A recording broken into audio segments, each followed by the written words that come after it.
Turning to a wrap of your top stories of the day, a breaking news update this morning as the search continues for a missing swimmer at Mountain Island Lake in Gaston County. Huntersville Fire telling us they are assisting in the search. It started last night. Right now, that person's name hasn't been released. We have reached out to Gaston County officials but haven't heard back. North Carolina is tackling violence with the statewide Behavioral Threat Assessment Unit, or BETA, launched by the State Bureau of Investigations in 2018. BETA partners with law enforcement and schools to identify concerning behavior early, aiming to understand and address issues before they escalate to violence. Now BETA's approach to spotting red flags is being adopted globally. Taking a live look now at I-77 northbound near Carowinds. If you are commuting, if you are headed out for the Labor Day weekend, just be aware it's getting busy out there. This morning we're looking at the best and worst travel times. Before noon today is the best time to travel. The worst time is between noon and 8 p.m. Thanks a lot, Destiny. So today, the sunniest and the warmest day of the week. We have the mid-80s tomorrow. Best chance for rain this weekend will be on Sunday. And a reminder that the news does not end here. Coming up at 7 on WCNC Plus, new details on a deadly light rail stabbing. Our Richard Devane is going to be live in Uptown with reaction from some residents. Plus a health alert for parents, how they can keep whooping cough from entering their houses. And 20 years after Hurricane Katrina, you will hear from some survivors as they reflect on that storm and the lives lost in New Orleans. Make it a great Friday.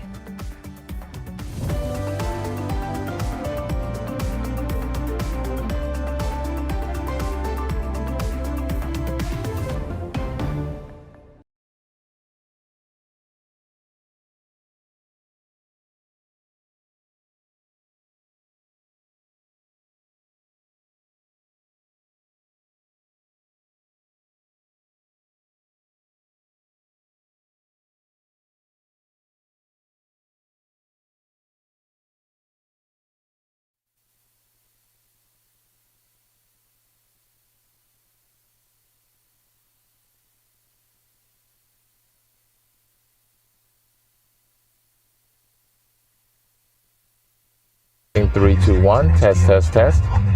Mic test. 3, 2, 1. If you have a quarterback.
Good morning and happy Friday. Thanks for joining us on WCNC Plus at 7. I'm Megan Bragg, in for Ben. I'm Lisa Washington. Let's take a live look on the roads this morning as many of you may be heading out for the Labor Day weekend. Our Destiny Richards is here. She's going to have an update on traffic this morning. Right now, things are flowing. So, Destiny, is this I-85? Oh, this is I-77 near Uptown. Okay, So 77 near Uptown. Things moving along okay, it seems. Hopefully it stays that way. First, though, we need to find out more about our holiday weekend forecast. We're going to check in with Chris. And then, and that road that was flying towards you, that's the John Bell Freeway that goes into Wilkinson Boulevard. And look off in the distance. These are two different versions of our Monroe cameras. Absolutely gorgeous. Visibilities aren't bad in Monroe. They're just some of our better cameras because we have two facing two different directions on top of the Government Center, the tallest building there in Monroe. And we have some lower visibilities, those little orange spots that you're seeing in the bottom of that map. Here, I'll come in here. Bloop, bloop, right there. That's where you're seeing the worst of the visibilities, but it's still not too bad. We're rocking our chilliest low of the morning, 62 degrees around Charlotte, 60 degrees right around the Monroe area over into Rockingham, and then the upper 40s up in the high country. But sunny symbols for today. It's going to be a good one. Mid 70s for the mountains, the mid 80s for the rest of us. And by tomorrow, we're still rocking the mid 80s, but I think we're increasing the cloud cover. You will have a slight chance for a shower or a storm, but it's really Sunday that's going to have the better potential. Let's get to our stats. We have 84 degrees for our average high. Well, why is that significant? Well, if I average all the highs together with 84 and looking back at 146 years of records, this is actually the 14th coolest average high that we've had in August history for Charlotte. That's substantial, and it makes sense because the month was wacky. Now, the 80s took over, but at one point we had a stint of the 70s. We had a week where the sun didn't really come out, and then we hit the 90s to try to make up for lost time, and then they just stopped. And that was also right after the second hottest July ever, and then hitting 100 degrees in June. What a summer, y'all. What a summer. As far as our lows go, they've been really warm for most of the summer, but they've been the chilliest over the last week or so, and they're going to be up and down for the mid 60s to the low 60s, mid 60s, and then again the lower 60s, but a little bit more mild by tomorrow morning. As far as our dew points go, those are on the rise. The higher the dew point, the more humid it feels. I think it's really only Sunday and Thursday that we're really feeling it. Other than that, really more comfortable days, including this afternoon. Let's get right to our rainfall chances. Isolated chances for your Saturday, scattered on Sunday, and Thursday is also going to be coupled into that. So let's open up our travel circle. Travel circle is showing 300-mile radius around the Charlotte area. So that goes as far west as around Nashville, as far south as southern Georgia, and this encompasses the entirety of the Carolinas. And we are really anticipating a pretty decent day as far as travel goes today, and I would say amazing actually. But then by tomorrow in the morning, it's right along the South Carolina and Georgia border. We're looking at scattered showers and thunderstorms. Some of them can actually be strong. That's pushing its way further off towards the east, avoiding the Carolinas. Better chance for rain in the mountains and around Asheville. And then heading into your Sunday, a lot more cloud cover and a better chance for rain further off towards the west. We're going to slow this down for you. Coming up the next time that I'm talking about weather, we're going to show you your detailed futurecast, helping you plan out your weekend and a look into Labor Day. But let's get into your Labor Day travel. Already picking up, and it's been busy for you, Destiny. It has been. The good news is, though, we've had a decrease in accidents at the top of the hour. So that is good news, but it's still busy out there. This is I-77 northbound near Carowinds. This is usually a part of the map that starts to get congested. I-77 northbound coming up from South Carolina. We'll keep an eye on it, especially as Labor Day travel ramps up. Speaking of Labor Day travel, we are looking at your best and worst times to travel. Best time is today before noon, if you happen to be headed out today. And then the best time tomorrow is early as well, 6 a.m. to 10 a.m. The worst times today, noon to 8, worst times tomorrow, 10 to 6. So just head out early. That's the name of the game. We're also talking, we have best and worst times for Sunday and Labor Day as well, but of course we'll talk about that on the weekend.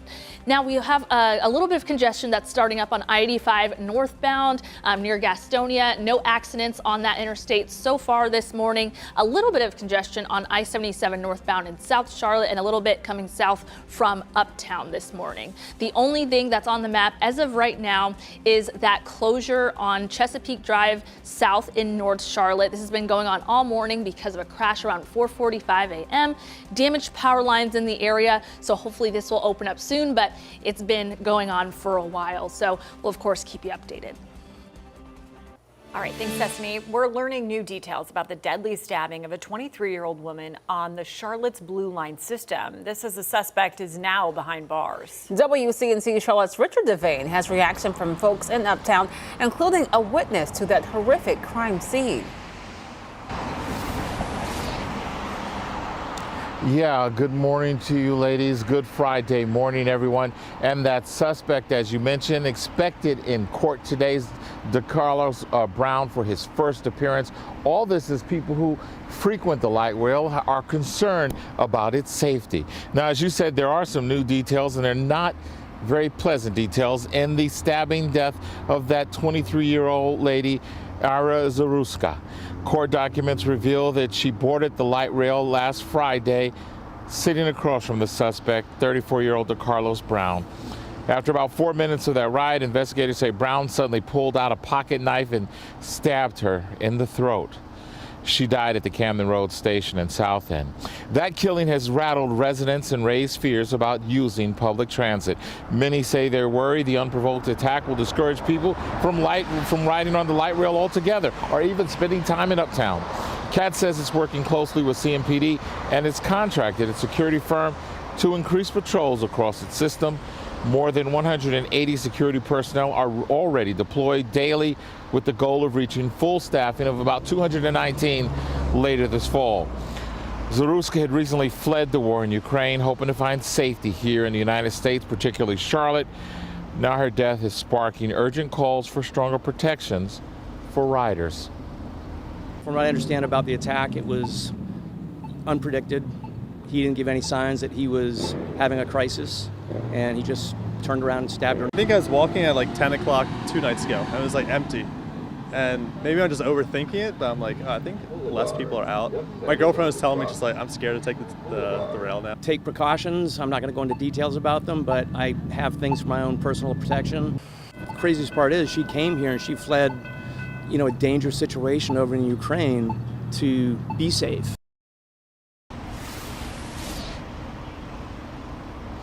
But unfortunately, her life ended a week ago today. Right now, we can tell you that Brown again is expected in court at a 10 o'clock session for his first appearance. We'll be there and bring you the details and more on this tragic story involving this incident that happened last week. We're right here in the South End. This is Richard Devane. Send it back to you. All right, Richard, thanks so much for that live report. 7:08 now. We're going to take a quick break, but we'll be right back with more here on WCNC Plus, including an update on that deadly mass shooting in Minneapolis.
time now, 7:10. A live picture this morning from Minneapolis where people are still mourning from that tragic mass shooting.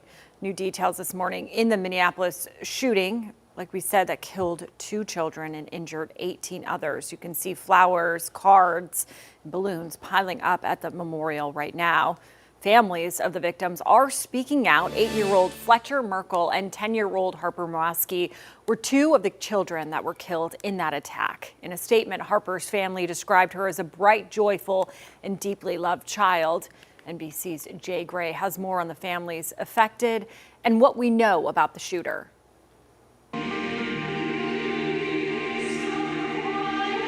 For many here, there's a strength that comes with being together right now. Overnight, mourners leaning on each other and their faith. Encourage those in despair.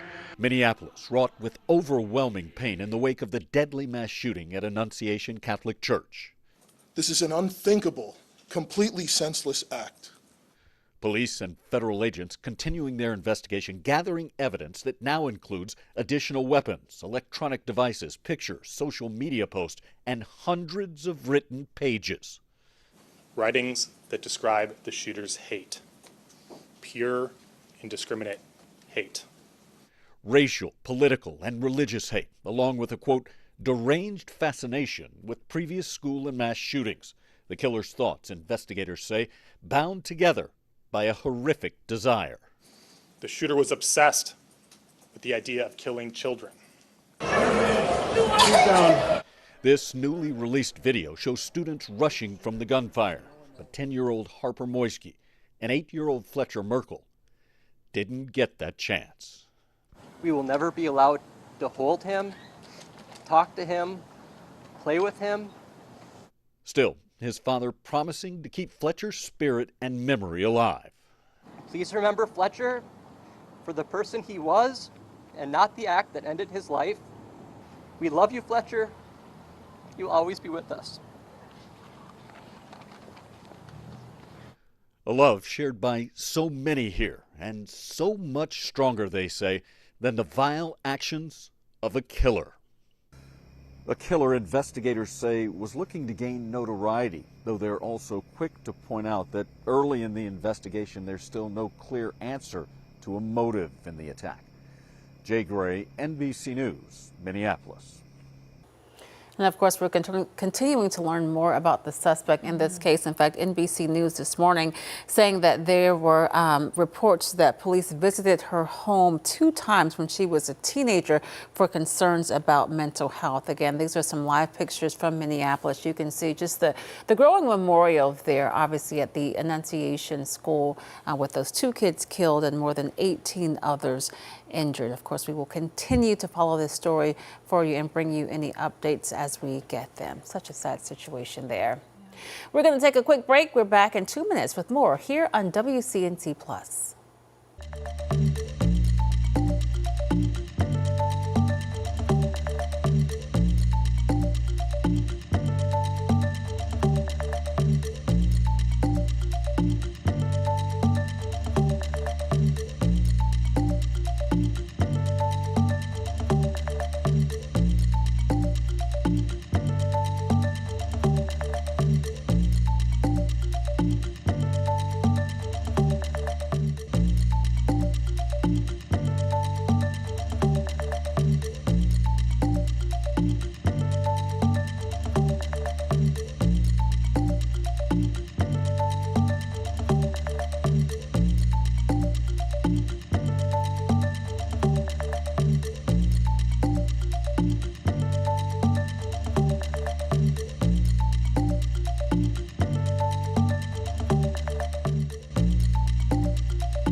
Approaching 7:16, and this morning we are remembering Hurricane Katrina, 20 years after that storm devastated the Gulf region and the city of New Orleans. Amelia Stefan talked to survivors and how they're remembering the lives lost.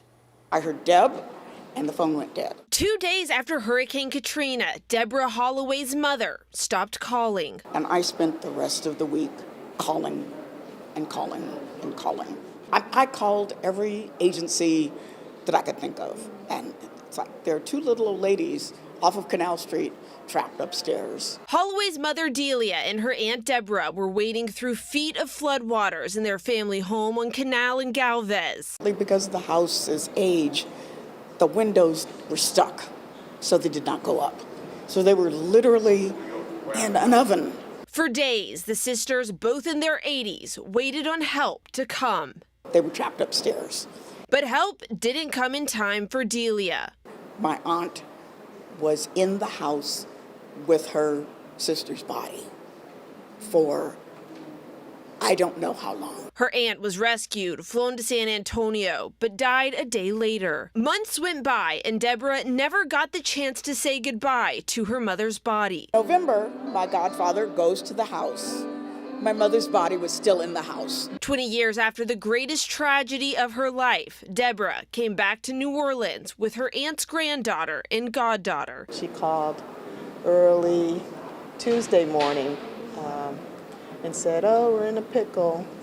And the water was already filling up downstairs. And I know that she's very proud of the woman that I've become, the woman that my mother has become. Thousands of people have their own Katrina stories, some of them similar to Deborah's. That's why ministers at St. Louis Cathedral invited people of different faiths to come together and remember all of the lives lost 20 years ago. We're all gathered after 20 years to give thanks to God for the rebuilding of the city, for the survival, and to remember those we lost, but also to be hopeful, as these 20 years have taught us a lot about being resilient, have taught us a lot about community and about fraternity.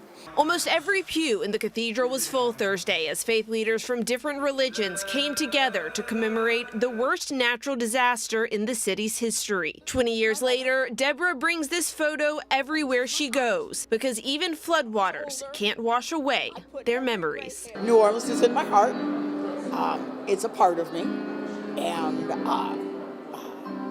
I had to be here for this. In New Orleans, Amelia Strahan, WWL, Louisiana. And be sure to join us tonight on WCNC Plus as WCNC Charlotte's Brad Panovich reflects on Hurricane Katrina 20 years later. Brad takes us back to 2005, sharing memories from when he returned to New Orleans to cover the storm just after it hit. You can watch that special tonight right here on WCNC Plus at 6:30 p.m. And as that reporter said, so many people have their own memories of Hurricane Katrina. Obviously, those who were there, who were impacted by the storm, have strong memories. But just even watching it, living states away, it was just incredible. We heard about the storm. It made landfall, and it was just the days after when the conditions got incredibly worse. We have Larry Sprinkle here with us now, as well as Chris. I know, Larry, you remember this. Hardly 20 years ago. I covered it on the air, and then when we mentioned Brad actually worked in New Orleans. Yes. He was at our sister station, WWL. They sent him back, and I remember talking to him on the phone. He had a cell phone, and we got some coverage just to the enormity of the situation and to visually watch what was happening. It was a city that literally drowned by the storm surge. The levees fell. 53 levees failed. Yes. Just to see that happen. And knowing people, I had some friends down there that did escape. Yes. But they say there were about 150,000 people who actually stayed, and most of those people could not afford to leave. Yeah. And you saw the pictures of the Superdome, about 25,000 people in there. It was such a disaster. It was heartbreaking. And when you see the enormity of it, you see the amount of water, and you have to remember New Orleans is basically below sea level. Right, yes. That's you know that, Chris. It's a major issue that they've had for years. And to see a city drown in front of your eyes and just see the tragedy unfold that just lasted weeks and months later. And these are people's homes that you're seeing. I mean, just the roofs their are lives are shattered. there. I mean, I just remember seeing the images of people sitting on their roofs waiting for help to come. And waiting, some, and some people were there for hours, some people were there for days, and then, just the amount of people that passed away that died during the storm, and they were finding bodies many, many months later. Yeah. Such a tragedy. It was the worst case scenario that so many times the storm surge comes in that comes out.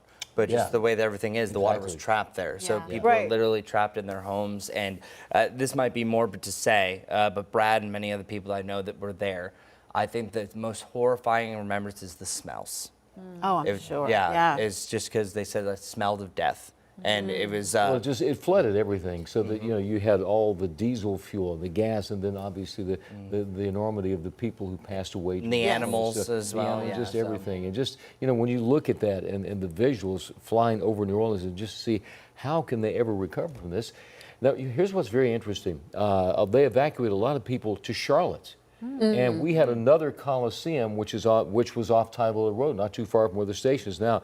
And a lot of those people ended up there, staying there. And I found out later, so many of those people never went back. They stayed right here. Oh, in the really? Charlotte area. Yes. You'll run into people occasionally that say, yeah, I'm originally from New Orleans that came after Katrina. And never went back. I could see that for sure. Because that's the thing. I mean, you leave everything behind. Maybe you don't have anything to return home to, so you start your new life in a new location. And just the fear of could it happen again? Oh, for sure. And when you look at that area is so prone to flooding and then to hurricanes, could it happen again? Maybe.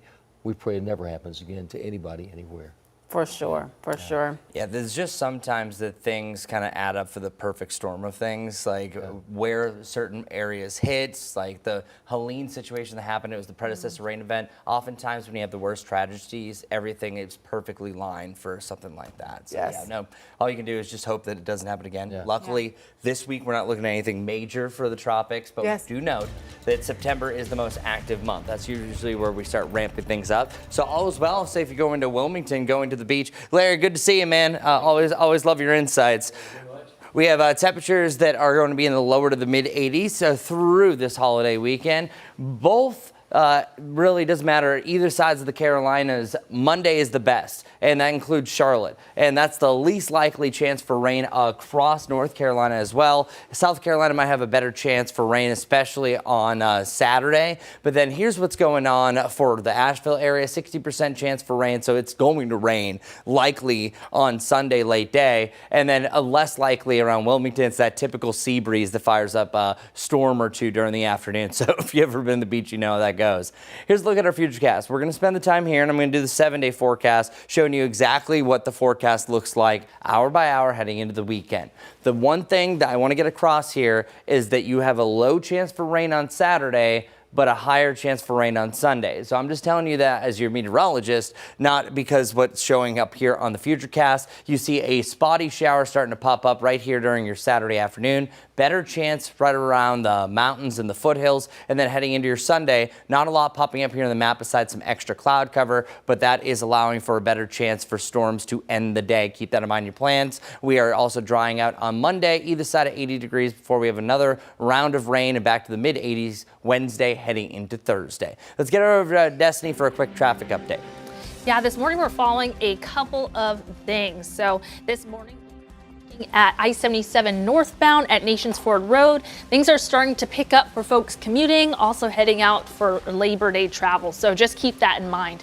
I-85 northbound is already picking up. No reported accidents on I-85 right now, but just be aware that traffic is picking up per usual. We do have a couple of new accidents to talk about. One is a crash on South Boulevard at Arrowwood Road, and then this one is fairly new, a vehicle fire at North Tryon Street at Stetson Drive. Of course, is the peak commute time, so we have a lot more going on WCNC Plus. We'll talk all about it after this break.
Good morning, everyone. We're at our morning low, 62 degrees right now, but we're aiming our sights at the mid 80s today. All right, even closer to the upper 80s for some of us. Look at those blue skies off in the distance. It's going to be picture perfect.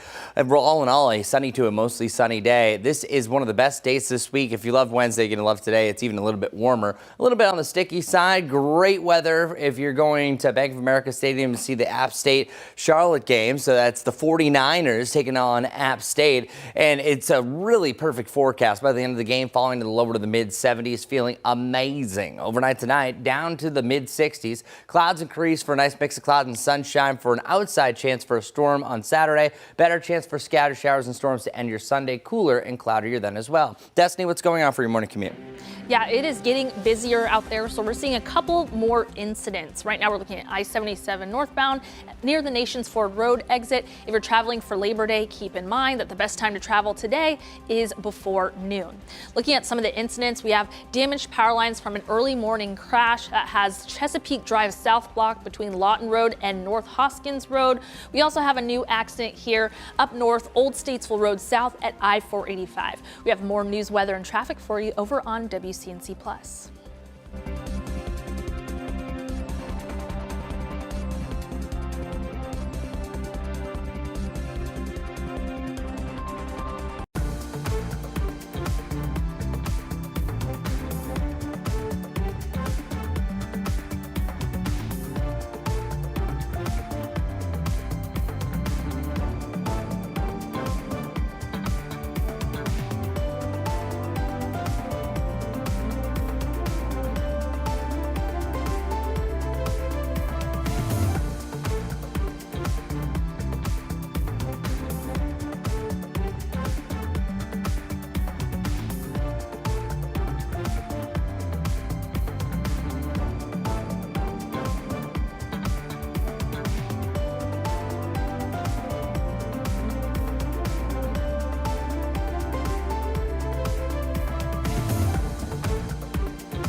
We hope that your Friday morning is off to a good start. Thanks for joining us live on WCNC Plus at 7:30. I'm Lisa Washington. And I'm Megan Bragg. Kids are back in school for the new year. And in addition to the notebooks and pencils, many of them may also bring cell phones, smartwatches, and tablets. But here in North Carolina, a new law is limiting students from using their tech while at school.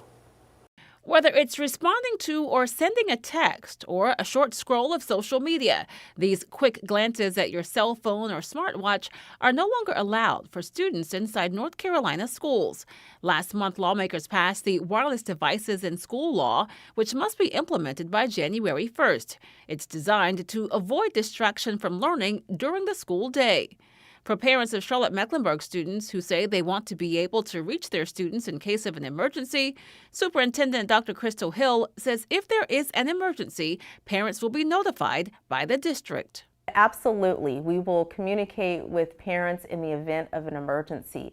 In fact, what I would say to parents is if there is an emergency, the last thing that you want your child doing is texting you what is happening because they won't be able to hear the instructions for our emergency protocols. The law states that students must have their cell phones and other wireless devices off and put away during class time.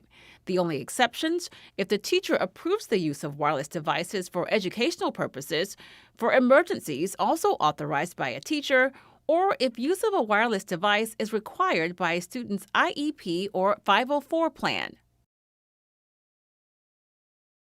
We should add that each school district is responsible for submitting its own specific policy to the North Carolina Department of Public Instruction by Monday, September 1st. Those policies have to be in effect by January 1st. And I can tell you, as a mom with 2 kids and CMS schools, and again, I'm a admitted helicopter parent. I like to know where they are at all times. You guys see me with my phones this time of the morning. She was tracking looking, them to make sure that they get there safely. But it's good. The distractions are real because even with them on tech at home, I know that they are so easily distracted. So I'm totally fine with those devices being put away while they're at school. And at 10 o'clock today, CMS is going to have a press conference to talk about first week and how things are going. So that's right. We'll be there and check in with them. We certainly will. All right, let's check in with Chris now to find out more about the Labor Day weekend forecast. Folks have plans for this weekend, Chris. They want some good weather. And it's going to be great for the most part. There is a chance for rain. That's why I'm going to spend some time and really comb through this model data, showing you exactly what the weekend is going to look like. All in all, you're going to have some patches of fog to start off this morning. By the way, you have a little ticker there on the bottom that gives you news. Ariana Grande just announced a tour. What do you know? Okay, anyways, getting back on track, we are looking at a on and off chance for maybe a shower or a thunderstorm really for your Saturday and Sunday. Nothing today. You probably didn't notice really anything change, picking up a few clouds along the Virginia border by about 8 o'clock, but then rolling into your Saturday morning, a lot more cloud cover is anticipated. You're actually seeing more green down at the bottom. So around Columbia over to Charleston, widespread rain is expected for your Saturday morning. But if you live in Chester, Lancaster, even around Chesterfield over to our southeastern viewing area, right around Union, Anson, and Richmond County, you do have a chance for a shower for the first half of the day. Outside of that, an isolated thunderstorm is possible really between about 2 and 8 o'clock, but you're not really seeing a lot of activity all in all. So that's going to be the main batch. Now, heading into your Sunday, I'm not really seeing a lot of definitive, hey, it's going to rain on Sunday as far as any of the model data goes. But what's happening is see that rain that you see off towards the north and west by about 6 o'clock. I do think that where you see in the deck of clouds right around Lincolnton, it is going to hold it together a little bit more to end the day heading into the evening. So just call it late day. You're going to have a chance for a shower or a thunderstorm going forward. So other than that, you're pretty much good for your Labor Day weekend. Today is definitely the best of the 4. Sunday is the highest chance for rain, and then Monday looking dry, so that means some drier grills across the area. Current temperatures right now, we are around 62 degrees, and we have a little bit of fog that's out and about. That fog, not a major issue, but it is starting to drop in some places. It's typically from about the 7 to 8:30, 90-minute period that we usually have some of the densest fog oftentimes. So you're seeing a little bit off in the distance there on a Monroe camera, but a lot of that is starting to fade out, so some good news there. As far as our high temperatures today, it's going to be absolutely gorgeous. I'm really excited where we're going. We have the mid-80s all in all. It should be a fairly comfortable day where that humid air is actually taking a little duck dive heading into the afternoon. And look at these skies. Beautiful blues from Monroe over to Dallas. A gorgeous shot over here at the lake. If you have a boat or know somebody with a boat, it's going to be a great time for that because today we're in the mid-80s. Tomorrow we're in the mid-80s as well. For the Charlotte skyline, seeing a little bit of fog on the baseline, but this is a picture-perfect Friday. If you love Wednesday, you're going to love today. It's a little bit stickier, but it's actually a little bit warmer as well. Just amazing. Fantastic start to your long weekend if you have one. Let's get over to Destiny Richards to see what's going on for your morning commute. Good morning to you. Good morning. Yeah, we are still following damaged power lines over in North Charlotte that are causing a road to be blocked. This is from an earlier accident from before 5 o'clock this morning, so it's been more than 2 hours. Chesapeake Drive south between Lawton Road and North Hoskins. So a couple of backups over on Brookshire itself, which is the nearby main road here, Brookshire Boulevard. And then it's also an access point to get to I-85. So just be aware there's some congestion in the area as people work to get around this closure, but for the most part, it shouldn't cause any major problems for you unless you are commuting around the North Charlotte area. 2 accidents this morning in North Charlotte up near I-485 and I-77. That is Old Statesville Road southbound at I-485. You can see a backup here on Statesville, and then also a new one, Brown Road at I-485. So a lot of action going on here. Drive carefully. And then North Tryon Street at Stetson Drive. This is actually a vehicle fire that was reported. Not seeing any major backups here from this, but of course, we'll keep an eye on it. This backup is just on I-85 itself near Reagan Drive. But going down, another crash at South Boulevard at Arrowwood Road. Let's do a check of the full map here, and you can see that we just have some traffic building up as we get to that peak commute time. We also have our AM drive times this morning. If you're coming into the Charlotte area, a little heavy coming in from Matthews. Well, if you haven't already, you may want to grab a Powerball ticket today. The jackpot now stands at nearly $1 billion after nobody picked the correct numbers in Wednesday's drawing. The next drawing will be Saturday. The winner of that drawing could receive a lump sum payment of $428 million. This is expected to be the 6th largest jackpot. That's a lot of money. Are you buying a ticket? I don't usually play, but when it gets close to $1 billion, I mean, it's hard not to. Right? But then you're like, my chances. Yeah. And when I do play, I only buy one ticket because it only takes one to win. It takes one. You're right. So, don't want to waste too much money. Exactly. All right, keep it right here. We're back in just 2 minutes with more on WCNC Plus.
Well, turning to a health alert for parents this morning, doctors in Rowan County say whooping cough is spreading fast.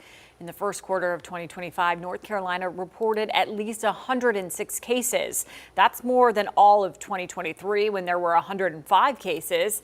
This highly contagious illness starts with a cold-like symptom, but can quickly worsen. Medical experts stress early testing and treatment to protect children and vulnerable adults. More developments this morning in the fallout following the firing of CDC Director Susan Menarez. Several CDC leaders have quit, one saying she was concerned about scientific integrity, especially when it comes to vaccines. NBC's Alice Barr has more on those concerns as we head into flu and COVID season. A hero's send-off from colleagues and supporters for 4 top CDC officials resigning in protest over health policy decisions under the Trump administration. Let's get the politics out of public health. The officials, leading experts in public health, infectious diseases, and vaccines, leaving their posts after CDC Director Dr. Susan Menarez was fired less than a month after President Trump appointed her. The White House picking Jim O'Neill as acting CDC Director. He's the top deputy to Health and Human Services Secretary Robert F. Kennedy Jr., who argues the CDC made mistakes during the pandemic. There's a lot of trouble at CDC, and it's going to require getting rid of some people over the long term in order for us to change the institutional culture. Lawyers for Dr. Menarez say she was fired after she, quote, refused to rubber stamp unscientific, reckless directives and fire dedicated health experts. The colleagues following her out the door worry her replacement will clear a path for Secretary Kennedy, a longtime vaccine skeptic, to ramp up efforts to overhaul federal vaccine policy. America's public health is significantly in danger. And Dimitri, Dan, and I chose to leave together to send that bat signal. The experts warning of vaccine misinformation they say played a role in the largest number of measles cases in 30 years and the undermining of long-held scientific findings. All of those past findings were being called into question. As the White House defends the leadership shakeup they say to align with the president's Make America Healthy Again agenda. In a separate case, Federal Reserve Board Governor Lisa Cook headed to court this morning for a hearing on the lawsuit she filed challenging President Trump's authority to fire her over his administration's allegations she lied on a mortgage application to get better loan terms. She's not been charged with a crime and denies wrongdoing. In Washington, Alice Barr, NBC News. Well, live look this morning. This is Orlando, Florida, a hot vacation destination. Destiny will have your holiday commute coming up. According to AAA, Orlando is one of the top 3 Labor Day destinations in the U.S. this year. Keep it right here. We're back in 2 minutes with more on WCNC Plus.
Good morning, everyone. So one of our digital directors, Hank, just came to me saying a viewer had a question. So what am I going to do? I'm going to answer it for you.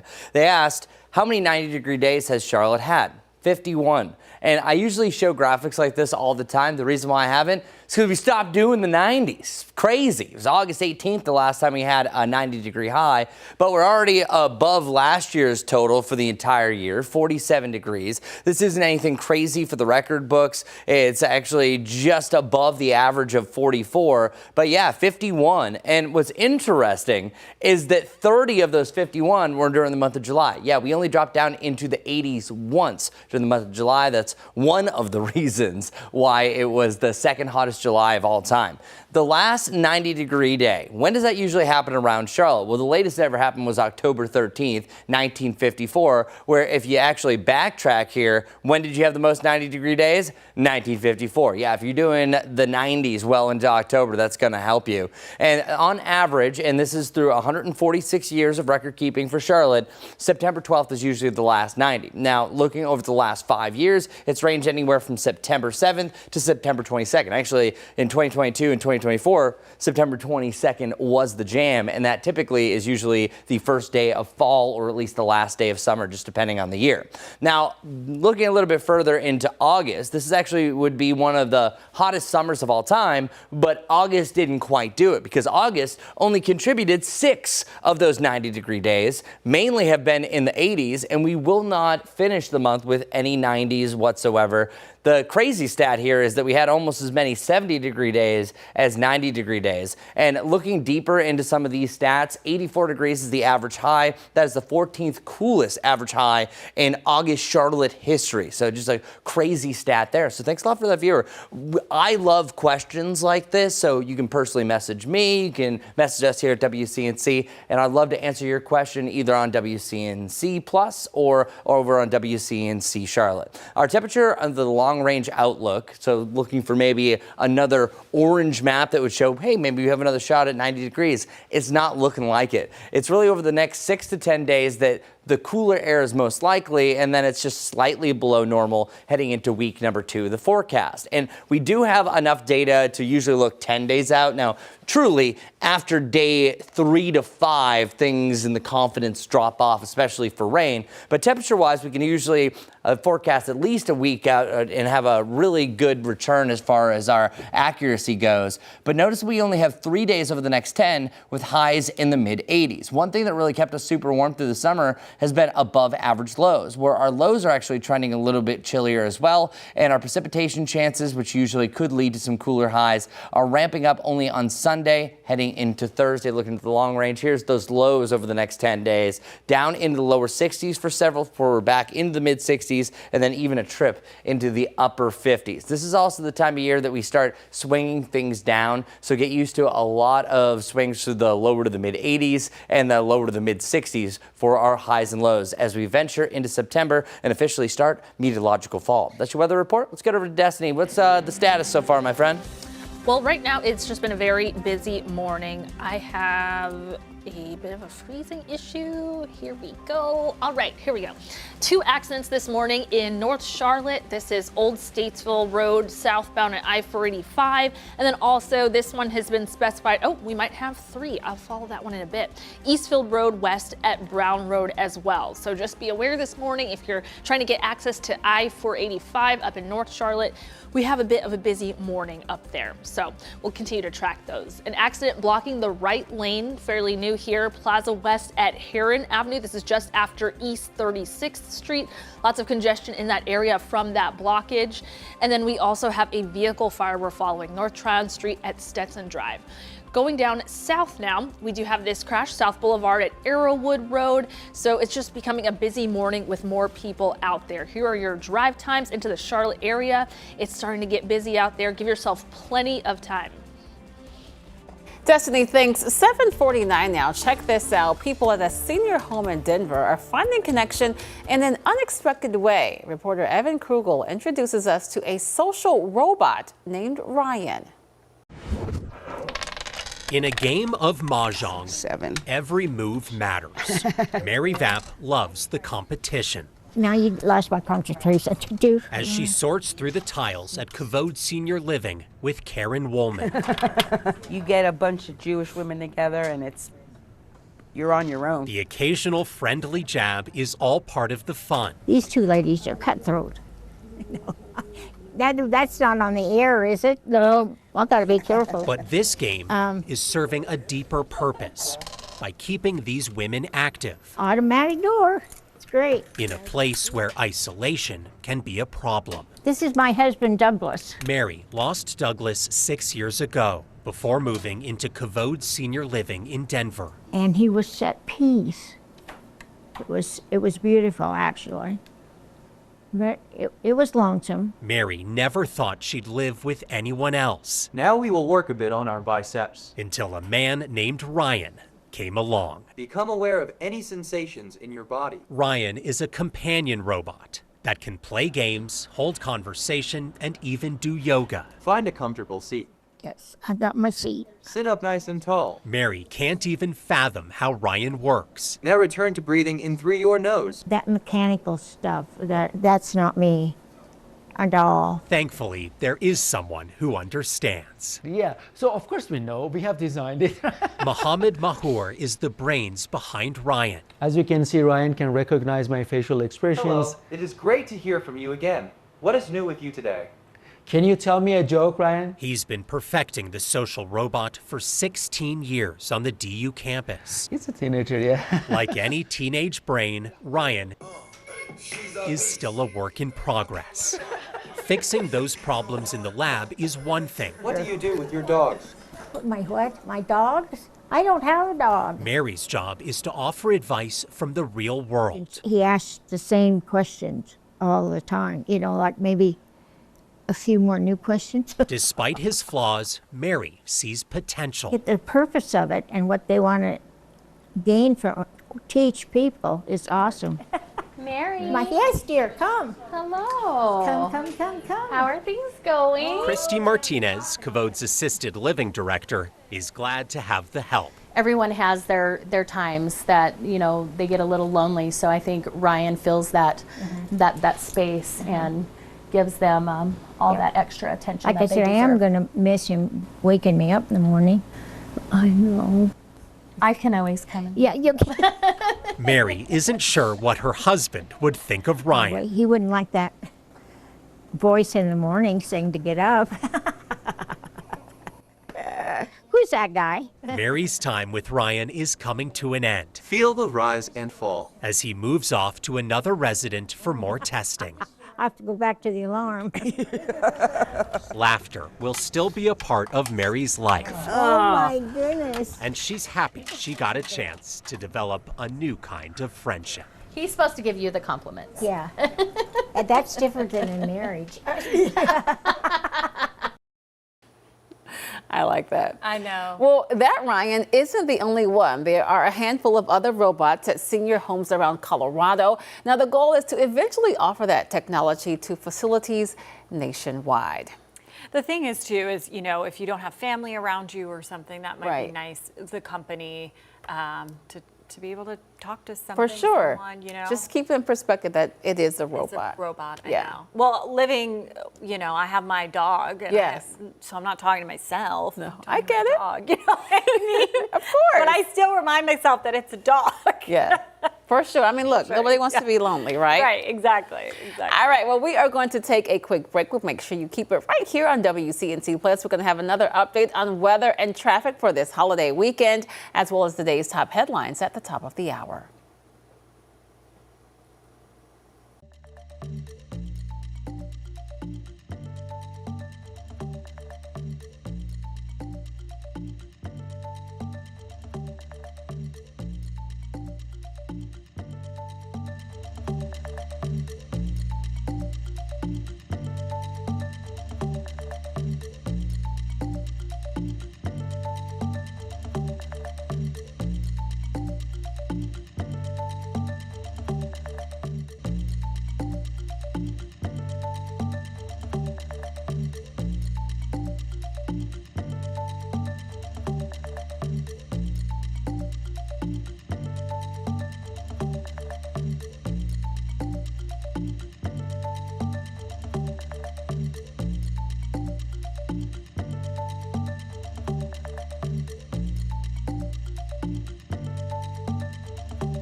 Who's ready for a great day? Sunshine galore, super sunny. Look at all those sunny symbols. That's wonderful, right? 80 to 84 degrees. Oh, this is going to be lovely. I want to show you not just the 10-day outlook. Today it looks like it's going to be the warmest temperature, at least by 1 degree. Tomorrow still the mid 80s, and then Thursday we do it again. It's one of the sunnier days for sure, and then we start to fall down into the lower 80s. And as far as our lows are concerned, this morning we dropped down to about 62 degrees. We have the mid 60s to the lower 60s, mid 60s to the lower 60s, to even the upper 50s. And as far as our rain chances go, for your holiday weekend, we are seeing a chance for an isolated storm on Saturday, but I think most of us stay dry. Only exception might be the mountains, and a good chance after 2 o'clock to end the afternoon on Sunday. Right now, Labor Day trending to be dry. Destiny, what's going on traffic-wise? Well, right now it is getting quite busy as more people go to work, as more people travel out there. Our interstates are pretty good right now. This is I-77 in northern Mecklenburg County up near Davidson. Things moving smoothly there, but we do have a couple of crashes to talk about. Old Statesville Road southbound at I-485. There's some backups not only on I-77 but Old Statesville Road in this area. Eastville Road west at Brown Road as well. We have a lot more to talk about this morning over on WCNC Plus. Join us there.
Happy Friday, everyone. Thank you so much for joining us live on WCNC Plus at 8. I'm Megan Bragg. And I'm Lisa Washington. Right now, the search continues for a missing swimmer at Mountain Island Lake in Gaston County. Huntersville Fire telling us that they are assisting in the search. It started last night.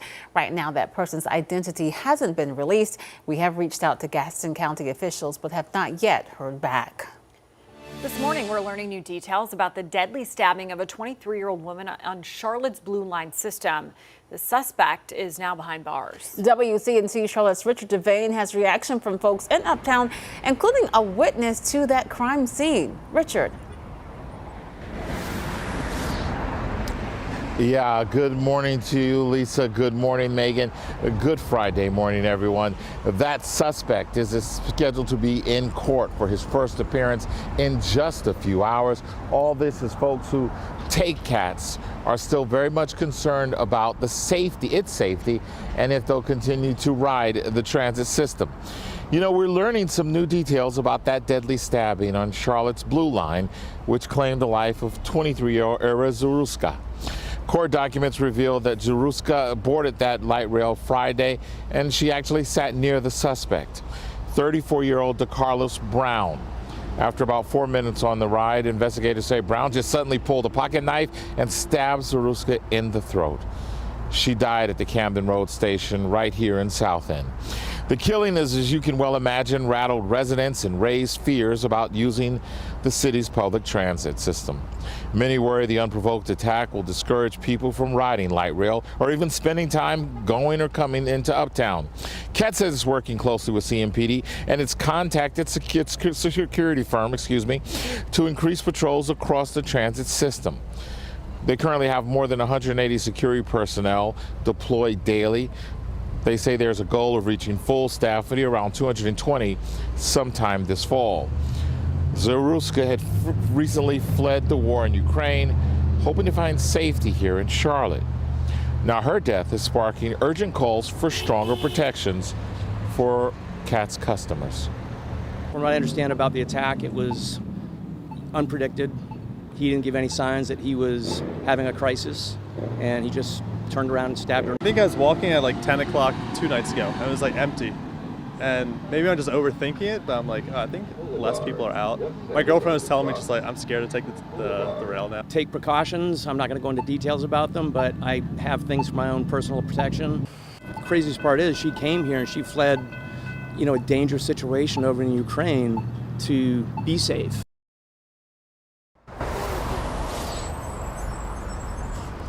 But unfortunately, that was not the case. Again, Brown expected in court at sometime around 10 o'clock this morning. Will be there as well when he is formally charged with at least a number of charges, including murder.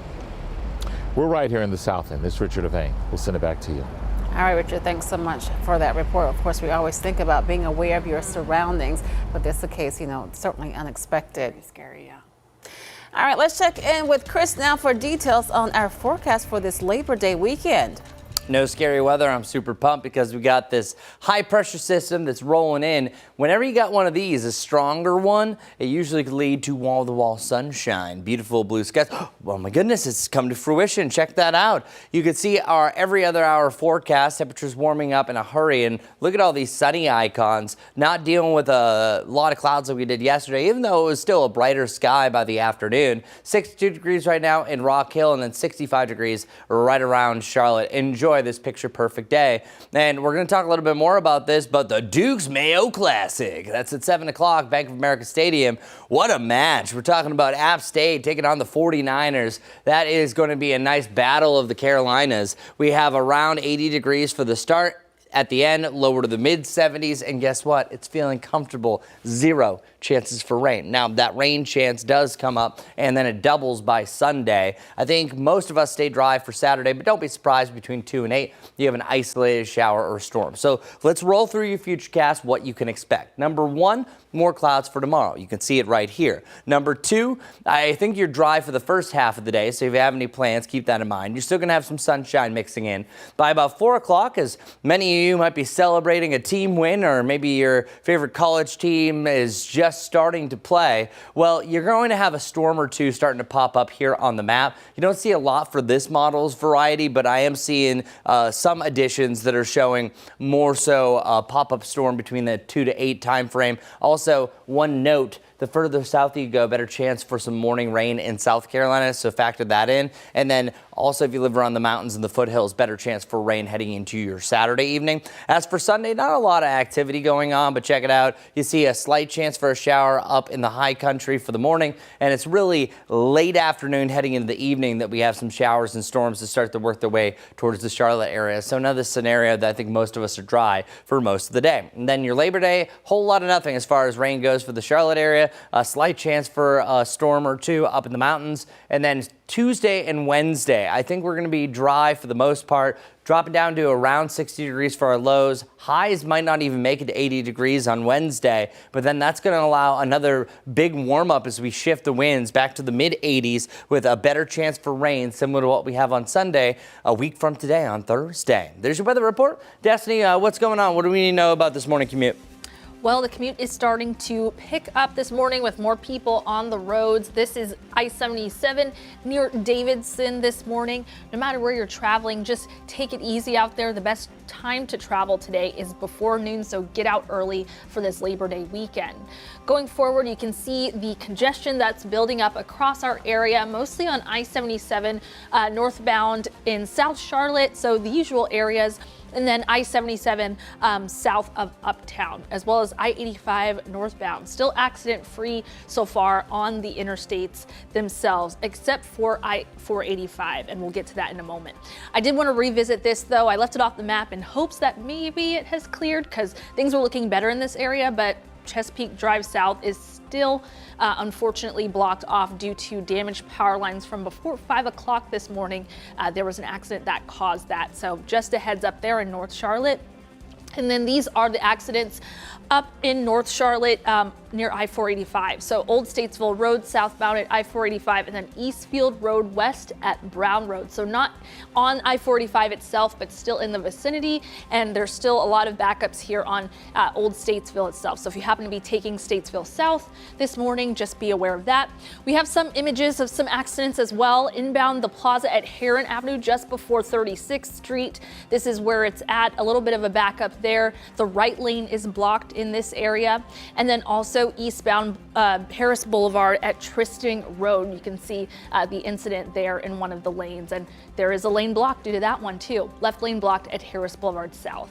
So just be aware of that this morning. And we do have your AM drive times. Not much of a change from last time we showed them, but just make sure you leave out early because of all the people on the road this morning.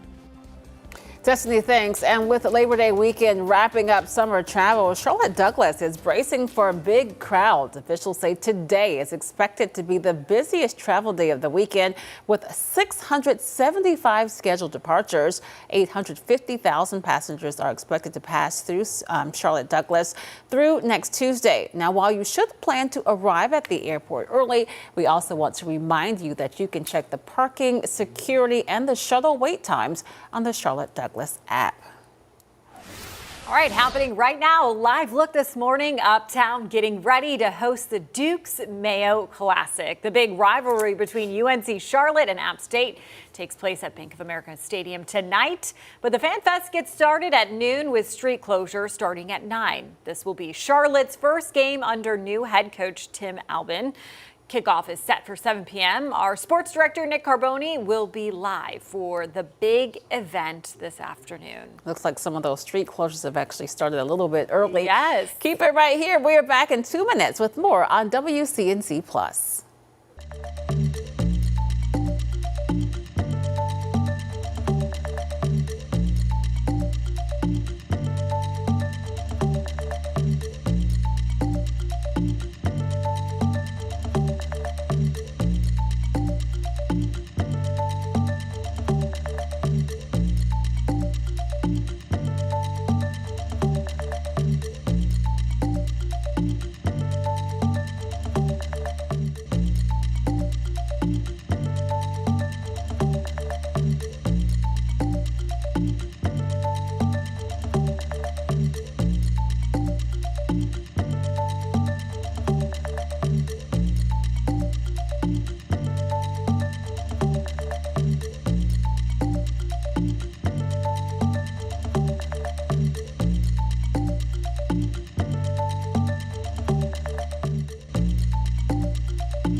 live picture this morning from Minneapolis, where people are still mourning from that tragic mass shooting. New details are coming out this morning in the Minneapolis mass shooting that did kill 2 children and injured 18 others. Now the families of the victims are speaking out. 8-year-old Fletcher Merkel and 10-year-old Harper Mowski were the 2 children killed in the attacks. In a statement, Harper's family described her as bright, joyful, and a deeply loved child. NBC's Jay Gray has more on the families affected and what we know about the shooter. For many here, there's a strength that comes with being together right now. Overnight, mourners leaning on each other and their faith. Encourage those in despair. Minneapolis wrought with overwhelming pain in the wake of the deadly mass shooting at Annunciation Catholic Church. This is an unthinkable, completely senseless act. Police and federal agents continuing their investigation, gathering evidence that now includes additional weapons, electronic devices, pictures, social media posts, and hundreds of written pages. Writings that describe the shooter's hate. Pure, indiscriminate hate.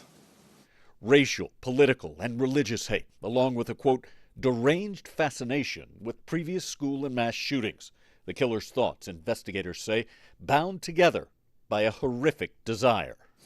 The shooter was obsessed with the idea of killing children. This newly released video shows students rushing from the gunfire. But 10-year-old Harper Mowski and 8-year-old Fletcher Merkel didn't get that chance. We will never be allowed to hold him, talk to him, play with him. Still, his father promising to keep Fletcher's spirit and memory alive. Please remember Fletcher for the person he was and not the act that ended his life. We love you, Fletcher. You'll always be with us. A love shared by so many here, and so much stronger, they say, than the vile actions of a killer. A killer, investigators say, was looking to gain notoriety, though they're also quick to point out that early in the investigation there's still no clear answer to a motive in the attack. Jay Gray, NBC News, Minneapolis.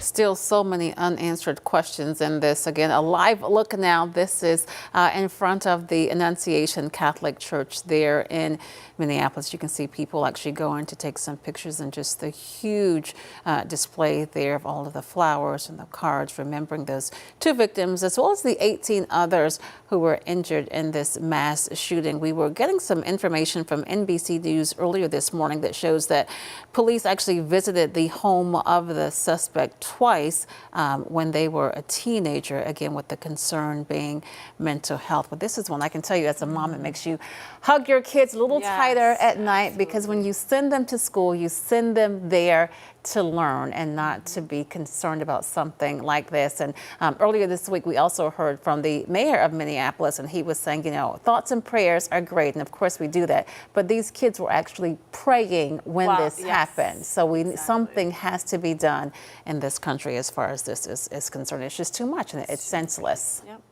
All right, switching gears now. Meanwhile, in Chicago, federal authorities are planning to send a surge of agents to the city next week in an effort to arrest unauthorized immigrants. This operation involves ICE, Border Patrol, and other federal agencies.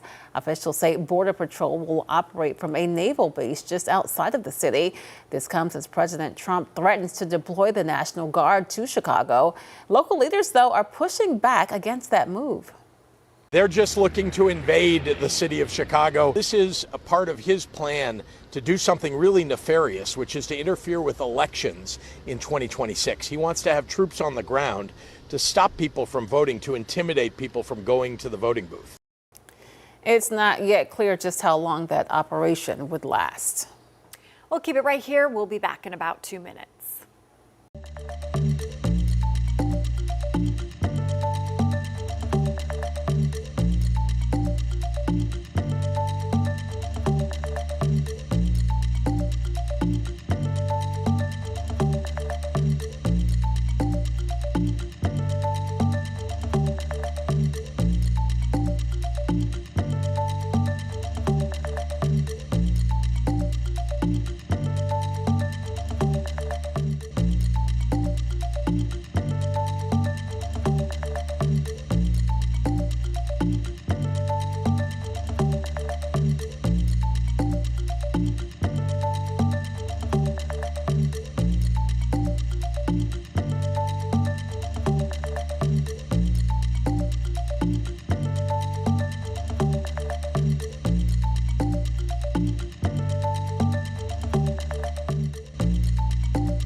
The time is now 8:18. Time to connect the dots. That's when we make the news make sense. Corn is one of America's most important crops, but farmers say changing weather patterns are making it harder to grow that perfect ear. It used to be that getting a perfect ear of corn just required the weather to cooperate. Now, climate change is making that far more uncertain.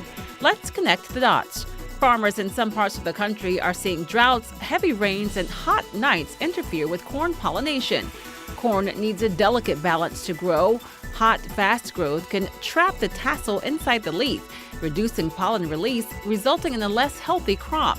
Too much rain brings its own trouble, as fungi like corn smut can damage ears. Thanks to lucky late-season weather, the U.S. may see a record corn yield this year, but weather is increasingly unpredictable.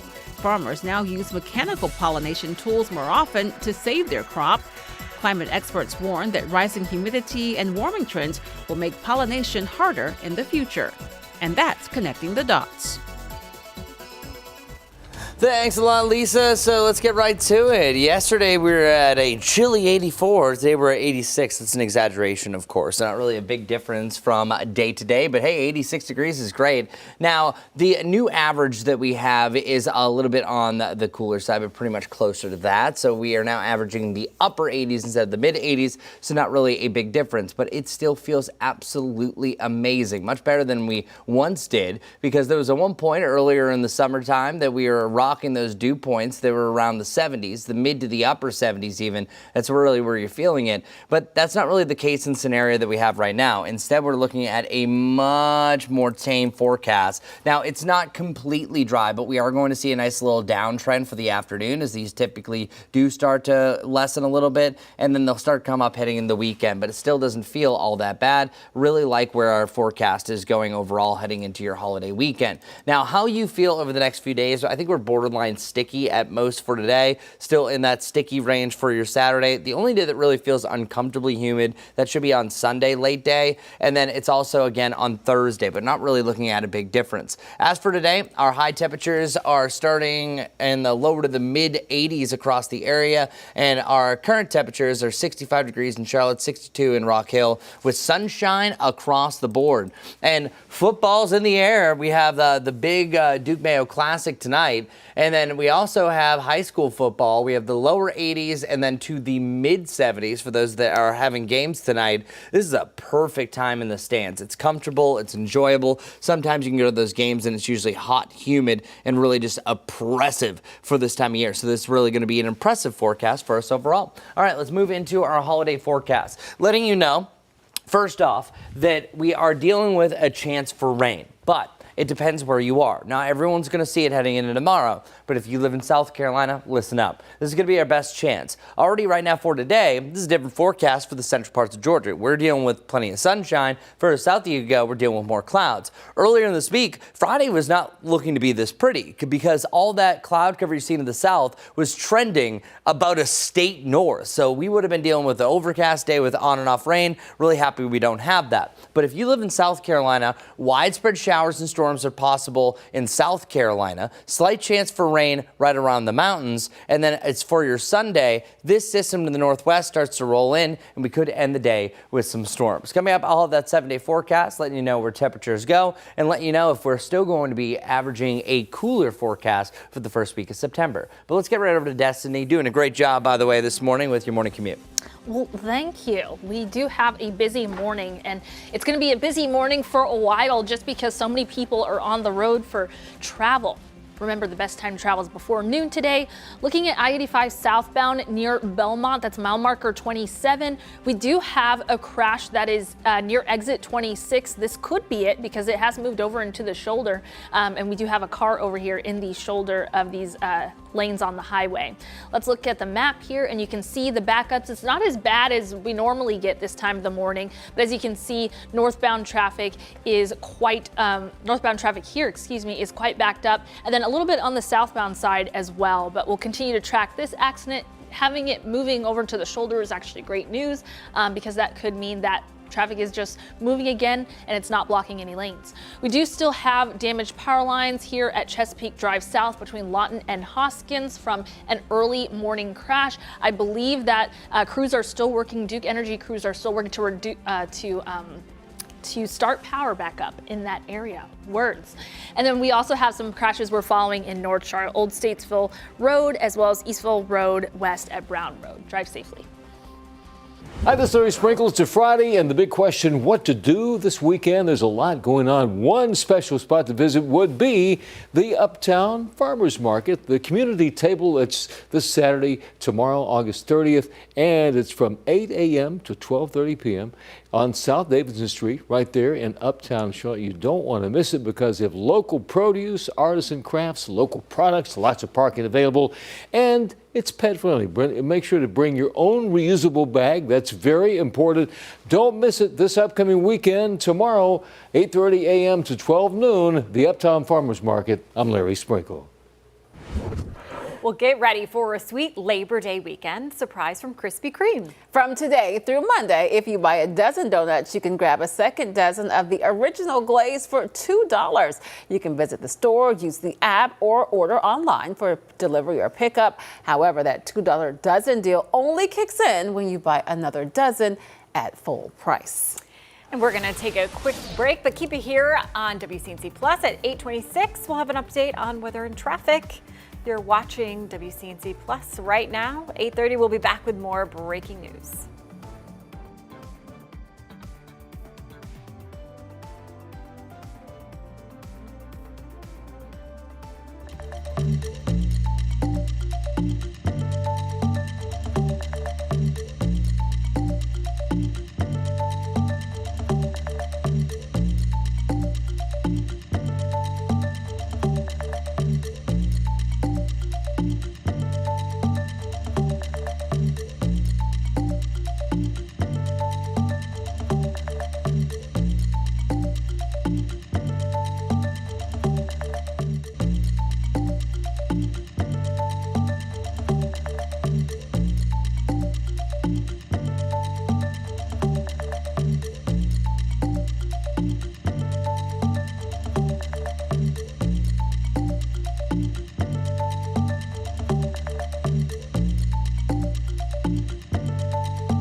Well, if this doesn't make you smile, I don't know what will. Beautiful sunny skies. It's one of those days you walk outside and go, it's going to be a good one. It's warm. It's super sunny. 86 degrees for a high. A little bit warmer than yesterday, and it also still feels great. Yes, the moisture content's coming up, but it's nothing like what we usually have this time in August. We also have a big game tonight. There might be some high school football games going on as well. App State versus the 49ers, starting off around 80 degrees, ending in the lower to the mid to 70s. We are picking up a few more clouds during the evening, but not impacting the forecast. This weekend, there's a slight chance for a little bit of rain, mainly in South Carolina. Heading into the morning, it's South Carolina. In the afternoon, an isolated storm, that's it. Now, once you get to Sunday, it's a much better chance for scattered showers and storms to end the day and through the evening. So keep that in mind. That means at least half of your Sunday is going to stay dry. After that, we are dry for your Labor Day. Mix of clouds and sunshine, lower 80s. Back to the mid 80s with a better chance for rain next Thursday. Destiny, take it away.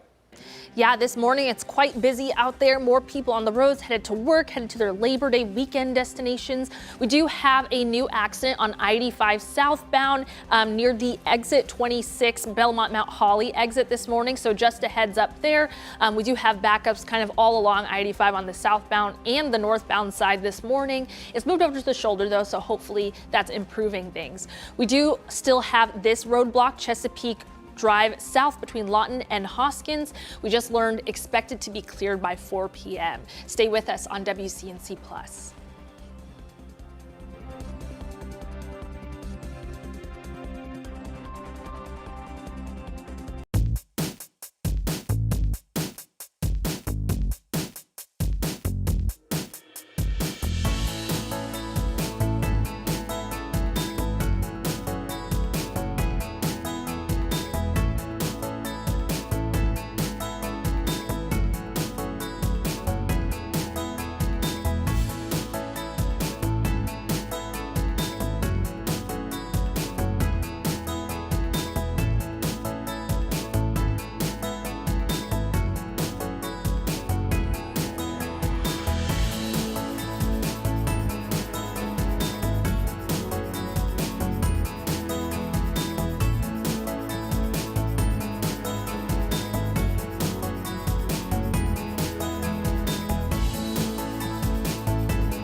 We are streaming live on WCNC Plus at 8:30. I'm Lisa Washington. And I'm Megan Bragg. This morning, voices in Cabarrus County are growing louder. This comes after we reported a family filing a lawsuit claiming a student with special needs was physically abused at J.M. Robinson High School. WCNC Charlotte's Tranisha Woodard spoke with more parents and the former teacher who are now breaking their silence, too.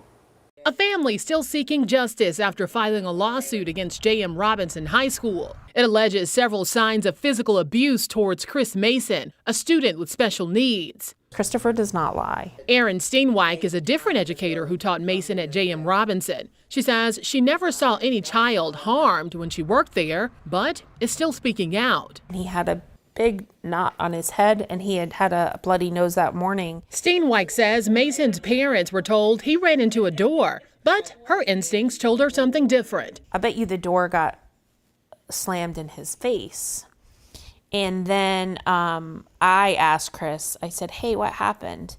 And he said, I was running out of the room and the teacher slammed the door in my face. Steenwyk says she spent time building trust and creating a plan that tailored to Mason's unique needs. She says now those plans have been pushed aside, and she fears ignoring them isn't just neglect, it's also causing harm. He was being intimidated into not saying anything.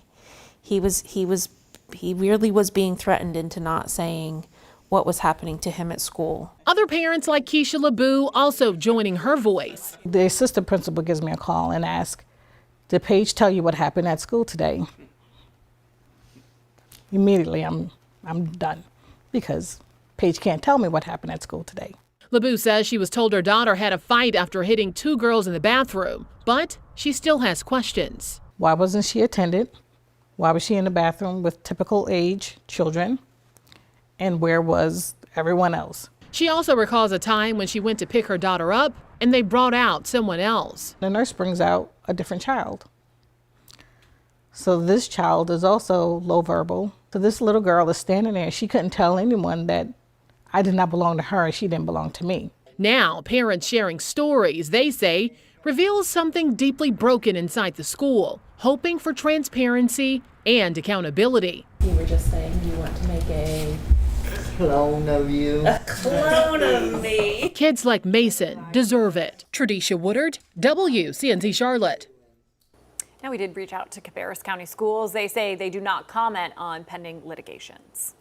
8:33 now. Let's check back in with meteorologist Chris Mulcahy for an update on our forecast for this Friday. Chris typically has a pick of the week. The day of the week, he says, is the best weather-wise. That is not today, but this was a close second and honorable mention. Yeah, because I already chose it on Wednesday, and then Friday kept on getting better and better. But you remember Wednesday, it was perfect. And the only reason why Wednesday barely nudged into first is because of how dry it felt. It really had that beautiful feel of the day. Now, today is not too bad. Lots of sunshine. I think it's going to be just as great, but I've already proclaimed the pick of the week. I gave this one honorable mention officially on Wednesday, so we can call it, hey, close enough. It's going to be one of the best days of the week. Lots of sunshine to go around, not a cloud in the sky right now. Perfect 10s as far as the visibilities go. We just have a little bit of fog down towards the south. Now in later forecast, it depends where you are. 55 for you in Boone. We're warming up in a hurry. 65 degrees right around Charlotte. And since we have all that sunshine, yeah, we're easily getting up into the mid 80s. Some of us even talking about the upper 80s down to the south and southeast. So you see 87 in Lancaster. I think there's a few 88s are going to pop up over in Chesterfield County. What about the rain, though? What's happening this weekend? Well, I think that we're mostly dry on your Saturday. At times it will get cloudy, but it's down in South Carolina. We have this little disturbance. If you're going to Columbia for whatever reason, well, it's likely going to rain there at one point in the morning. But then meanwhile, Chester and York County, you have a better chance for rain than, say, Mecklenburg and Iredell County heading up I-77. Now, on Sunday, it's the first half of the day that should be dry for most of us, but it's the back end. They'll have a chance for showers and storms, and as of right now, we are trending down for your Labor Day, meaning that we are not looking at any rain for at least the Charlotte area. Slight chance for a shower, though, up in the high country. Our lows are all over the place. We're seeing them go from the mid-60s by tomorrow back down to around 60, then the mid 60s, then around 60, and we'll continue to see these up and down motions going forward. Now, I want to get right to a different look at the models as far as the rain goes heading into the weekend. Not too much really of a focus as far as what's happening today because we're pretty much dealing with sunshine for most of the afternoon. So here is our future cast. This one's called the HRRR. Here we go. We're seeing some clouds to start off in the morning, but here's the rain that I'm talking about. This is the top of that disturbance that some areas south of Rock Hill and Monroe could see a little bit of rain. And then this is the main batch that I'm looking at for our storm potential between 2 and 8 o'clock. See a couple of these cells that start to develop. Most of us are going to stay dry, but that's going to be the possibility. And then heading into your Sunday, we don't really have a lot that goes beyond that, but just late day heading into the evening is going to be your best chance for a shower or storm. The next chance for rain after that, because I don't think we see any rain on Monday, Tuesday, or Wednesday, it's going to be Thursday. Thursday, we start to crank winds out of the south. A low pressure system starts to roll back in. So the mid 80s could bring some widespread rain on Thursday, even a chance for a thunderstorm, but more dry days than wet ones for sure as we head into September. Let's get over to Destiny, see what's going on this beautiful weather day. Yeah, this morning we're following a couple accidents, but some have cleared within the last couple of minutes, so that's good news. This is I-85 southbound near Belmont. This is likely not the crash that we've been talking about on I-85. This is the southbound side. This is probably just a stalled vehicle. But on the northbound side, there has been an issue here. So this is in the same area, exit 26, the Belmont Mount Holly exit. The shoulder is blocked on the northbound side due to an accident.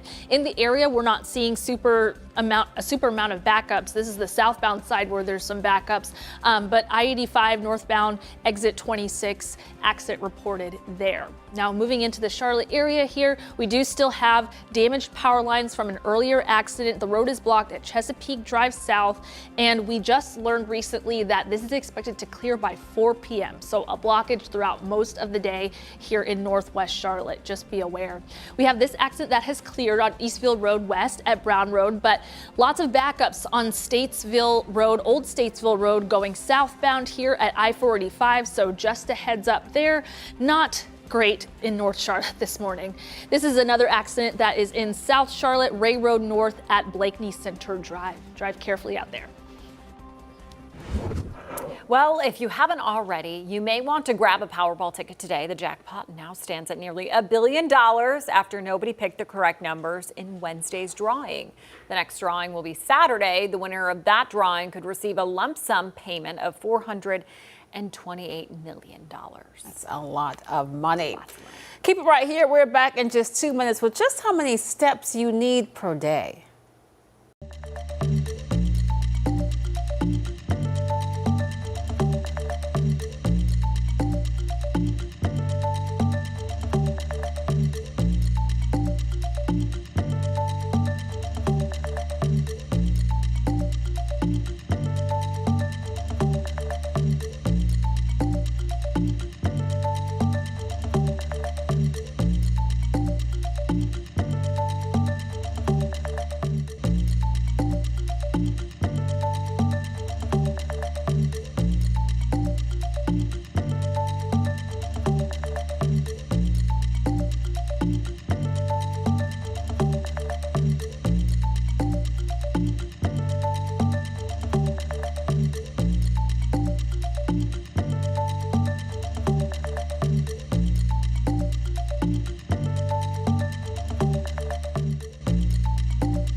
time is now 8:40. With all this beautiful weather that we're having, many of you may be taking more walks outside. Maybe you're tracking your steps. Some have said it's best to get 10,000 steps a day, but is that true? A Pew Research study found 1 in 5 Americans are using some sort of device to track their steps. Whether it's on the rail trail or a hike, do you really need to hit 10,000 steps a day to be healthy? We've seen benefits from cardiovascular risk reduction for steps as low as 3,500 to 5,000. And certainly as you get incremental increases in steps, I think every 1,000 step increment actually correlates to about a 15% reduction in cardiovascular risk. So where did that 10,000 steps a day come from? According to Harvard Health, in 1965, a Japanese company made a device named Manpo-K, which translates to 10,000 step meter. Since then, it's become ingrained in health. But how many steps do you actually need? According to a study by Brigham and Women's Hospital in Boston, older women taking more than 4,000 steps per day were significantly associated with a lower risk of death compared to those taking 2,700 steps per day. The risk of death continued to decrease with more steps taken, but leveled off around 7,500 steps per day. To sneak in some extra steps throughout the day, take the stairs instead of the elevator, park further from an entrance, and take walk breaks during lunch. Now I'm listening to this. I don't track my steps. I don't know if I get enough every day. Sometimes I'll look at my Apple, phone. Okay. But you don't always have it on you when you're walking around. So Correct. I don't know. I take my dog for walks though, so I think, I don't know. We're fine. I do take the steps. I mean, I try to be relatively healthy, but I don't count them, so who knows? All right, well, speaking of 10,000 steps, on Sunday, thousands of people are going to hit the streets for the annual Around the Crown 10K. They're going to get a lot of steps. Runners are going to race through the streets of Uptown and around the 277 Inner Loop. This event is open to all, but you do have to register. Organizers for Around the Crown say the race aims to continue moving Charlotte forward one step at a time by promoting physical fitness and a healthy lifestyle. The event begins at 7 o'clock Sunday morning on Mint Street and Martin Luther King Jr. Boulevard. It's always a good time. Nice to see people get out for that. Yes. It's a good run. So have you ever done that? I haven't, but I know so many people that have. And Okay. I wonder if Nick Sturdivant is doing it this year because he's actually in a lot of races. So Okay. I'm wondering if he's... We'll find out. Yeah, we're going to find out. Keep it right here on WCNC Plus. We're back in 2 minutes.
8:45 now, and this morning we are looking back at Hurricane Katrina, 20 years after that storm devastated the Gulf region and the city of New Orleans.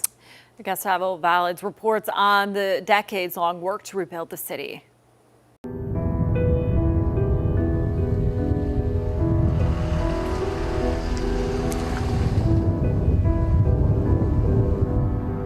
Years after Hurricane Katrina devastated New Orleans, you can see signs of the new life in the city. These houses are an example of the recovery in the lower 9th Ward, one of the city's most affected areas. Angelica Rivera is one of the many workers who helped bring it back to life. Is the New Orleans you see today the same New Orleans you came to? No, not at all. With small children, one barely a few months old, she moved from Orlando after the storm, following her husband, a handyman who saw an opportunity working in construction. I'm not gonna lie, I cried a couple times because I was like, I don't want to be here. Because basic services like drinking water and electricity were slow to return. But they didn't give up, growing their business from a small team only doing house framing to a full-service construction company, helping many homeowners who they say were swindled by contractors who took their money and left town. So a lot of people were without money and without a house. Their growth was fueled by thousands of workers who came from across the country and outside the U.S. to work in construction. Because most of the people that was here was Latinos. Who worked in difficult conditions, battling the intense heat and humidity to rebuild this iconic American city. Their efforts are celebrated in this sculpture in the infamous 9th Ward, ground zero of the deadly floods. I really believe that they were key in trying to get the New Orleans area back. Dr. Juan Hershani commissioned the sculpture after speaking with children of those workers, who he says were shy about their parents' profession. He wanted them to be proud of the work their parents did. Undoubtedly, that was my first goal. High praise coming from a person considered one of the heroes of the post-Katrina tragedy, evacuating premature babies out of the hospital, manually blowing oxygen to one of them for hours, accolades he'd rather be given to others. The understanding of how much the contribution of the Latinos was made during the post-Katrina recovery times. Many of those came thinking their stay in the Big Easy would be temporary, but now they call it home. According to the U.S. Census, the Hispanic population of metropolitan New Orleans has doubled in the past 20 years. The number of Black and white residents has decreased. Someone say that if you drink water from the Mississippi River, you stay in New Orleans and you will never leave. I think I did that because this is our home now. And be sure to join us tonight on WCNC Plus as WCNC Charlotte's Brad Panovich reflects on Hurricane Katrina 20 years later. Brad takes us back to 2005, sharing memories from when he returned to New Orleans to cover the storm just after it hit. And you can watch this special tonight right here on WCNC Plus at 6:30 p.m. Still incredible just to look at that video and to remember. I mean, that's the people's homes are covered in water. About 50% of New Orleans is below sea level. It's like a bowl. If you can imagine a bowl, right? That's the way it is, and it's no better. I mean, there's another disastrous hurricane, more of the same. You know, the monetary damage, $125 billion. And if you take that's $2005 adjusted to inflation. You know, inflation in today's dollars, it's the most costly hurricane of all time. Wow. In monetary, and then the deaths, and then you know, I hate to say this, but New Orleans drowned. That's what happened. Yeah. Yes. Basically, you know, when you see the video of that, it was just phenomenal. It was such a devastating thing to so many people, and 150,000 people had to stay. Most of those people could not afford to leave. You know, so many people had to leave, and I mentioned this in the last hour talking about it. A lot of those people evacuated and came to Charlotte. Right. They ended up at the old, what was one of our coliseums over off Tylerville Road. There were about 10,000 people there. And a lot of those people actually stayed in this area. That's the thing, because when you talk about, you know, evacuation orders are being issued, there are people who don't have the funds, as you said, to get someplace. So then you finally get to Charlotte or somewhere else in the country. you stay there. You don't have the money to go back. It's or a lot of welcoming people, place. they were afraid to go back. They thought That could too. it happen again? You know, the Superdome had about 26,000 people. I don't know if you remember that. Just seeing the video, it was a disaster there. I mean, the roof was destroyed. It was flooded, and people were in there. There were people who died in the Superdome. It was such a horrible scene. It was like one of the worst horror movies ever. Right. To see that, and it was reality. Because all of the damage, and Chris, you can speak to this, wasn't on August 29th of 2005. It was in the days after with that storm surge, the continuous flooding. Yeah, well, and later put it as a bowl. So when the water went in, it never went away. And then there's problems on top of that as far as even some of the deadly snakes that can be on top of the water, the sewage leaking in, and then a lot of people getting sick from that as well. But I want to share this. Brad actually posted this yesterday. Oftentimes there's going to be some sort of discussion or report beforehand, and he saved this one. Hurricane Katrina, a most powerful hurricane with unprecedented strength, rivaling the intensity of Hurricane Camille in 1969. Most of the area will be uninhabitable for weeks, perhaps longer. At least one half the constructed homes will have roof and wall failure. And it goes on. Yes. And it continues to talk about the storm surge and stuff like that. Whenever you're starting to compare about one of the worst hurricanes in history, and then it actually became the worst hurricane in history, it couldn't have been any worse of a scenario, and everything just lined up for exactly what the images you just saw. The sad thing is part of New Orleans has not even recovered from it. Yeah. There are areas that are still devastated and just sitting there in ruins. There was an amusement park, I believe I watched a documentary on there that just never opened back up. It's abandoned. It's still there. Yes. You're right.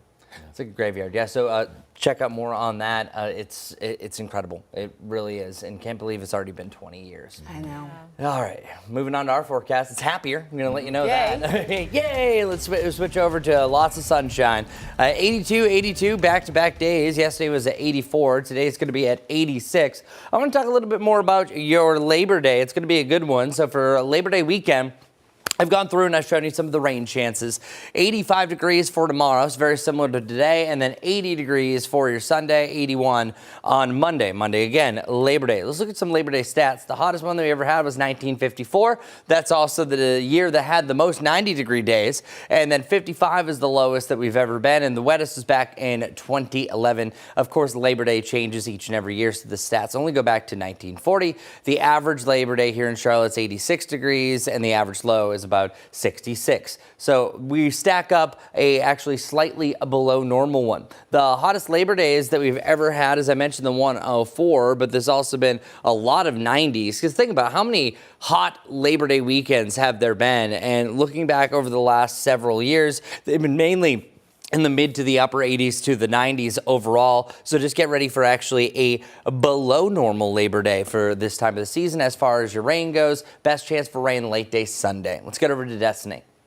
Yeah, taking a look now at I-77 near Uptown. Wanted to circle back to Uptown because with all the travel going on and people commuting and going to their Labor Day destinations, there's also an event happening at Uptown, the Duke Mayo Classic. So just be aware the usual closures around Bank of America Stadium are in effect, and this is for the Fan Fest going on from 12 to 6 today. So just be aware.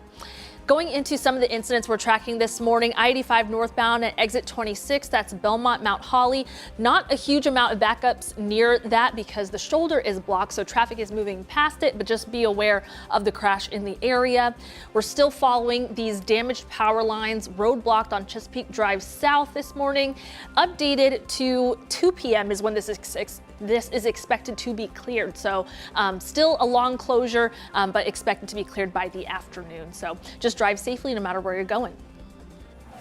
All right, thanks, Destiny. And happening right now, you can see this live look this morning at Uptown. We're getting ready to host the Duke's Mayo Classic. Very, very exciting. The big rivalry between UNC Charlotte and App State takes place at Bank of America Stadium tonight, but the Fan Fest gets started at noon. Street closures now in place. This will be Charlotte's first game under new head coach Tim Albin, and kickoff is set for 7 p.m.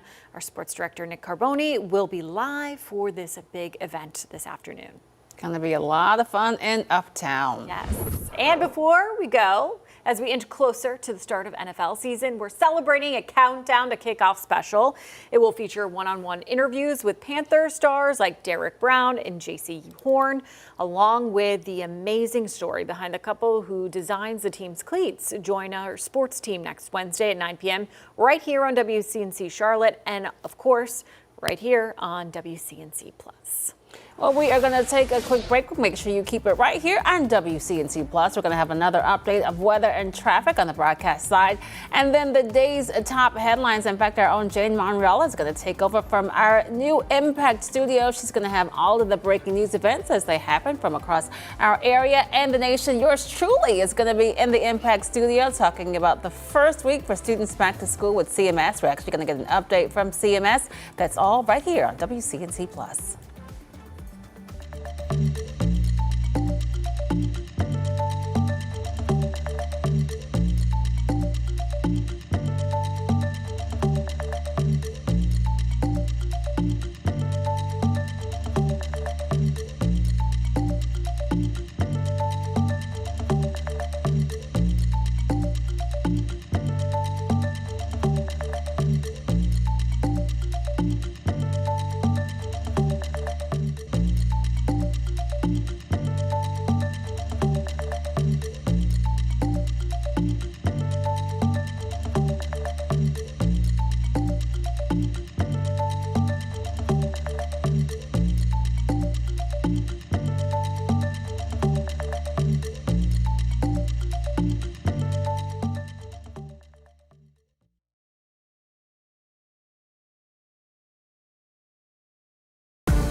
We have sunshine and it's a gorgeous day, 86 degrees, so not too far off where we should be. Enjoy the sunshine, still doesn't feel too bad, a little extra moisture in the air, but still absolutely pleasant. Duke's Mayo Classic battle of the Carolinas, App State taking on the 49ers. Who shall be victorious? Temperatures around 80 degrees to start that game, feeling great in the lower to the mid 70s by the final whistle. And then our 7-day forecast showing a little bit of a cool down heading into your Labor Day. Best chance for rain is going to be late day Sunday, but an isolated storm as possible on Saturday. Destiny, take it away. Yeah, this morning we are revisiting this shot of Uptown, if we do have it. Oh, we do not have it. That's okay. But just be aware that the Duke's Mayo Classic Fan Fest is happening today, and there's some road closures by Bank of America Stadium. But this crash in the Belmont Mount Holly area, exit 26, it's in the shoulder, so not causing huge backups, but just be aware if you're traveling on the interstate to your destinations for Labor Day weekend. Damaged power lines have the roadblock Chesapeake Drive South in Northwest Charlotte, expected to clear by 2 p.m.